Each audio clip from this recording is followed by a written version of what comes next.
First off, industry as a whole is serving what's known as the unbanked or the underbanked. And these are people who have either no bank account or simply prefer to use a service to get out their money. There's a number of reasons. We won't get into those today. It's about 17 million Americans presently that do not have a bank account. 51 million Americans use financial service centers or FSCs. There's about 13,000 financial service centers throughout the USA, and that number includes large chains, the regional chains, the independents, these are the mom and the pops, and also the franchise centers. Now, an interesting situation has arisen due to a number of factors, and you may have heard about these. Many mom and pop operators are divesting from their stores. They're selling them, and you may see a lot, and you may be looking at them right now on Biz Buy Sell or similar, and they want to get out. Some of them are very cheap. Ads like this one, and take a look, proclaiming that the check cashing business is a success machine and a business that prints money, attracts a lot of eager buyers who want to be in the financial business. Many people say, hey, this is the closest you can get to earning a bank, and that's really appealing. But is the check cashing business really so lucrative? Well, it can be. But we'll give you 5 reasons today that may make you reconsider getting into the business, and some of the reasons that a lot of people don't like it. First off is regulations. Now, there are very few businesses out there that are as highly regulated as check cashing and financial services. You will have hoops that you have to jump through like you have never seen before. Anti-money laundering approvals, registrations with the Department of Treasury, proof of net worth and liquidity, SARS, which is suspicious activity reporting. All these things and a lot more have to be in place. If regulatory headaches and going through red tape is not your thing, check cashing is not the type of business that you want to get into. Also keep in mind that every state has their own individual requirements, so check your state to see exactly what's involved in getting set up in your business. Next up is de-risking, and the troubling fact that you are completely at the mercy of your processing bank. Now, this is huge, and it's impacted so many operators after these changes.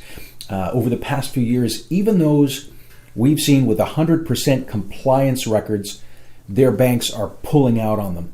De-risking, this is something banks have implemented to eliminate their least profitable and their highest risk clients, which has cut off entire business centers. Unfortunately, check cashing is often part of that de-risking reduction equation.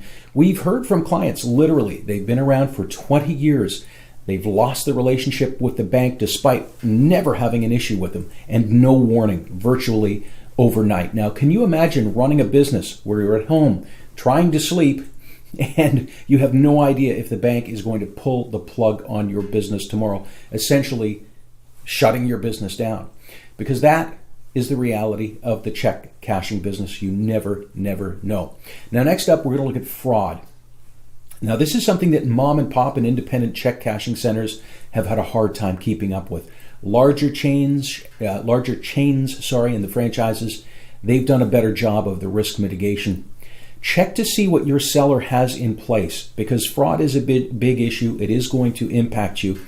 It's definitely going to be something you have to deal with. Prepared outlets can cut their fraud costs down to about as low as 0.001%. Now, if your store that you're looking at isn't current with things like biometric fingerprint recognition, OCR ID scans, database ID confirmation, you're going to lose money to fraud because you're simply not prepared to protect yourself. Next up, you're going to have a large cash requirement.